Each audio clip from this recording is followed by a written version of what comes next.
ఏ ఊరి నుంచి వచ్చారమ్మా? జనాల నుంచి వచ్చారా? ఏ చర్చికి వెళ్తారు?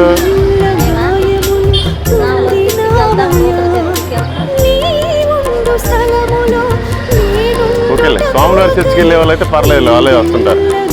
ఇక వేరే వాళ్ళ చర్చికి వెళ్తే ఇది సెట్ కాదు కదా. ఏంటి ముక్కు మీద వచ్చారా? పరలోకం వెళ్దామని ఉందా మీకు?